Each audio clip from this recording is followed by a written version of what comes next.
पत्रकारिता में आपकी जान जा सकती है, लेकिन जब तक आप इसमें हैं यह आपको जिंदा रखेगी। ये कहावत एकदम सटीक बैठती है छत्तीसगढ़ में मारे गए पत्रकार मुकेश चंद्राकर पर। वो और उसके जैसे न जाने कितने ही पत्रकार हैं जो जिंदा दिली के साथ पत्रकारिता करते रहे, लेकिन पत्रकारिता करते हुए उन्हें अपनी जान गंवानी पड़ी। खैर, जानते हैं कि दुनिया भर में ये हत्याएं नहीं रुकने वाली, क्योंकि पत्रकार की हत्या वाले 85% मामलों में तो सजा ही नहीं मिली। तो जो जिंदा दिल से आपके सामने सच रख रहा है, क्या उसकी जान की कोई कीमत नहीं?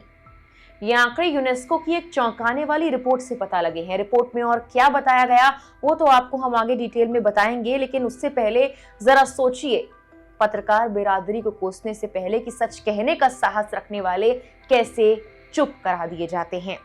नमस्कार, मेरा नाम है मेघना सचदेवा और आप मुझे देख रहे हैं लोकमत हिंदी पर। यूनेस्को की वेबसाइट पर आखिरी बार पिछले साल यानी 2024 में एक रिपोर्ट को अपडेट किया गया था। 18 पन्नों की इस रिपोर्ट के अनुसार पिछले सालों की तुलना में 2022-23 में पत्रकारों की हत्या के मामले 38% बढ़े और ज्यादातर मामलों में अपराधियों को सजा नहीं मिली है।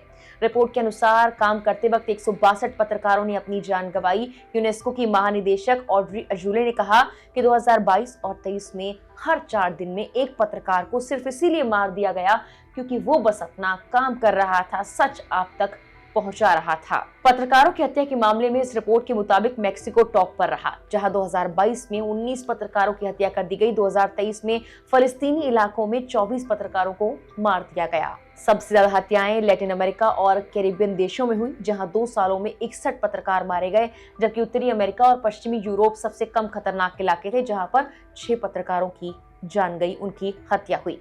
2022-23 में मारे गए पत्रकारों में 14 महिलाएं भी शामिल थी और कम से कम 5 पत्रकार ऐसे थे जिनकी उम्र बहुत कम थी, लगभग 24 साल के बीच। मारे गए ज्यादातर पत्रकार ऐसे इलाकों में थे जहां संघर्ष चल रहा था। ऐसे इलाकों में 44 हत्याएं हुई, जो उस साल की कुल संख्या का 59% थी।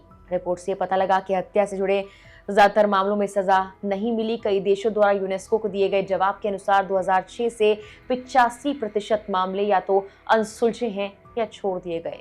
इसके बाद ये बताया गया कि ऐसे अपराधों के लिए निश्चित तौर पर सजा मिलनी चाहिए, फिर भी 85% मामलों में यही हाल है। रिपोर्ट में कहा गया कि कई पत्रकारों को सिर्फ इसलिए मार दिया गया क्योंकि वो संगठित अपराध या भ्रष्टाचार के खिलाफ काम कर रहे थे, उनके बारे में जानकारी दे रहे थे और विरोध प्रदर्शन की रिपोर्टिंग में शामिल थे।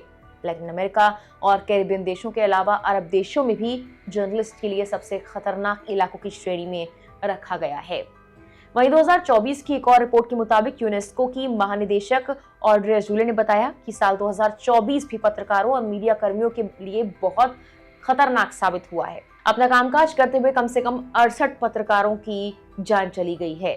पत्रकारों और मीडिया कर्मियों को जान से मार दिए जाने के इन मामलों में से 60% मामले ऐसे देशों में हुए जो टकरावों और युद्ध से जूझ रहे थे। पिछले लगभग 1 दशक में ये सबसे बड़ी संख्या है। बता दें कि छत्तीसगढ़ के माओवाद प्रभावित बीजापुर के टीवी पत्रकार मुकेश चंद्राकर का शव 3 जनवरी को एक सेप्टिक टैंक से बरामद किया गया था, जिसके बाद पत्रकारों की सुरक्षा पर एक बड़ा सवाल खड़ा हो गया है। 33 साल के मुकेश चंद्राकर 1 जनवरी 2025 की रात से अपने घर से लापता थे। मुकेश चंद्राकर स्वतंत्र पत्रकार के तौर पर एनडीटीवी के लिए काम कर रहे थे। इसके अलावा वो यूट्यूब पर एक लोकप्रिय चैनल बस्तर जंक्शन का भी संचालन करते थे, जिसमें वो बस्तर की अंदरूनी खबरें प्रसारित करते थे। बस्तर में माओवादियों की ओर से अपहृत पुलिसकर्मियों या ग्रामीणों की रिहाई में मुकेश ने कई बार महत्वपूर्ण भूमिका अदा की। बीजापुर पुलिस ने एक विज्ञप्ति में 3 लोगों की गिरफ्तारी की बात कही और उनका नाम सार्वजनिक नहीं किया। हालांकि इस मामले में मुख्य आरोपी की गिरफ्तारी भी अब हो चुकी है, जिसने मुकेश की हत्या की थी।